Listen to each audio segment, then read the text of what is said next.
to block or not to block, the to and fro meetings between IT Minister, Twitter.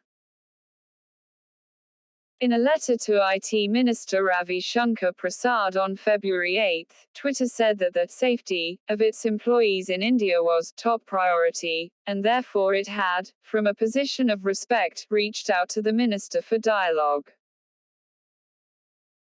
IT Ministry, Social Media, New Social Media Rules, New Social Media Guidelines, Indian Express News. Twitter India has been on a stoic silence mode since then and did not even react to the new rules for social media intermediaries.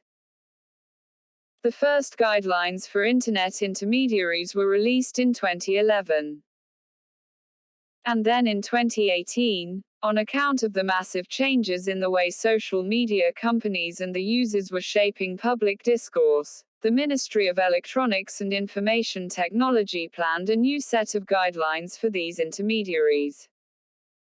But then, for over 2 years, all was dormant. Until a public confrontation between Twitter and the IT ministry forced the latter's hand to revive the 2018 draft, add more rules and release them. All in less than a month's time.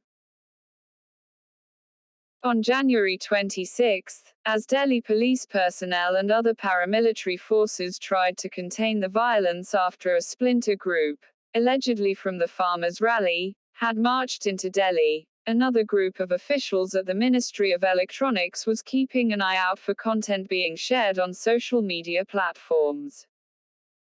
By noon that day, internet services had been suspended in parts of Delhi and adjoining areas. Social media posts in support of as well against the group of protesters that reached Red Fort and hoisted a religious flag, however, continued unabated. And more was yet to come. Around 3 p.m. that day, a tractor driven by one of the protesters turned turtle after hitting a barricade placed by Delhi police on a road near the income tax office in central Delhi. The driver, a 24-year-old Navreet Singh, police later claimed was crushed under the tractor he was driving. On the other hand, his family members and other protesters later claimed that he was shot and died due to police firing. Social media had, meanwhile, arrived at its conclusions, with many on Twitter, Facebook and YouTube claiming that Delhi police had indeed resorted to firing on protesters. Supporting this claim were activists, political party members and even senior journalists from media houses.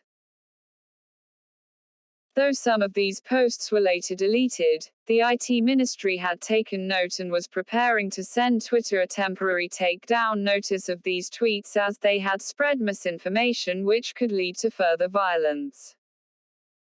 It is unbecoming of such senior journalists and politicians to send out information to their followers without any verification whatsoever. 300 Delhi police personnel were injured that day. They were attacked by swords. Flip the coin and imagine if these many protesters had been injured due to any reason whatsoever, what would have been the situation? A senior IT ministry official told the Sunday Express later.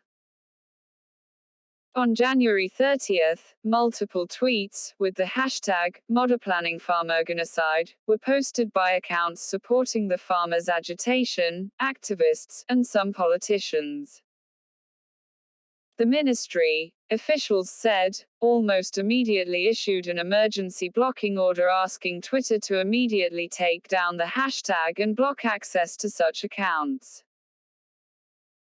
The IT ministry had asked Twitter to block access to, or take down 250 such tweets and accounts, which were either using the hashtag or content similar to it. Twitter complied, for the time being, taking down the accounts, including those of news portal Caravan India and Aam Aadmi Party MLA Jarnail Singh. A Twitter account by the name of Kisan Ekta Morcha was also taken down. But then less than 24 hours later, some of these accounts were restored, so was some content. The platform, by its admission, restored some of these accounts, as it believed that the emergency orders passed by the IT ministry were not as per the free speech laws of the country. This flexing did not sit well with senior officials at IT ministry as well as other government agencies. 24 hours later, Twitter was served with another notice, this time for non-compliance of the IT ministry's orders under its emergency blocking powers. 3 days later, on February 4, the IT ministry sent Twitter another list of 1,178 accounts, asking the platform to either suspend their access in India or block them, as these had been flagged by security agencies as accounts of Khalistan sympathizers or backed by Pakistan. Twitter dithered. And that was more than enough to test the patience of the IT ministry. Talks of strict legal and penal action against top Twitter officials in India started doing the rounds, which was enough to make the platform blink. In a letter to IT Minister Ravi Shankar Prasad on February 8, Twitter said that the safety of its employees in India was top priority, and therefore it had, from a position of respect, reached out to the minister for dialogue. Prasad, however, had had enough, and almost immediately refused to meet anyone from Twitter, officials had then said. He had instead asked IT Secretary Ajay Prakash Sawhney to preside over the meeting, which was set for February 10. The situation had nearly diffused when, in a curious turn of events, Twitter published a blog post on the morning of the meeting.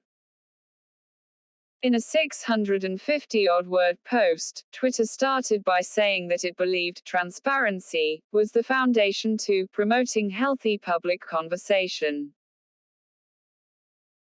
It is critical that people understand our approach to content moderation and how we engage with governments around the world, Twitter had said in its blog, detailing later what action it had taken or not taken on the notices sent by the IT ministry.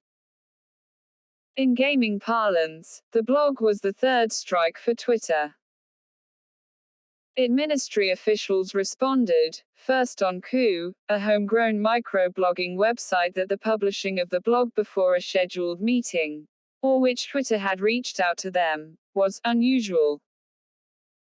For close to 12 hours that day, it was unclear if the meeting would go on as planned, with several officials saying it will be deferred to a later date. By 7:30 p.m., however, the meeting was back on track and Twitter was in for an earful. Of all the things that ministry officials found objectionable in Twitter's response during the entire episode, the company's lack of willingness to act on multiple posts that used the word genocide regarding the handling of the farm protest was the most unacceptable. The secretary told Twitter officials in very clear terms that they should not teach India how to interpret its laws on free speech. We have handled protests much better than them, and they should certainly not tell us how to do that after the Capitol Hill violence and their handling of Black Lives Matter protests, another senior official said. The meeting had the desired effect for the government, as Twitter said it had removed 95% of the content and blocked all the handles, apart from also agreeing to restructuring of India leadership for better communication with the government. A day later, to reinforce the stand that his ministry had taken, Prasad told the Rajya Sabha that while all social media companies were free to do business in India, they must respect the laws of the land. Twitter India has been on a stoic silence mode since then and did not even react to the new rules for social media intermediaries. Whether it was if they indeed had no comments to share, or because they wanted to maintain a low profile after the standoff, is only for the time and Twitter to answer.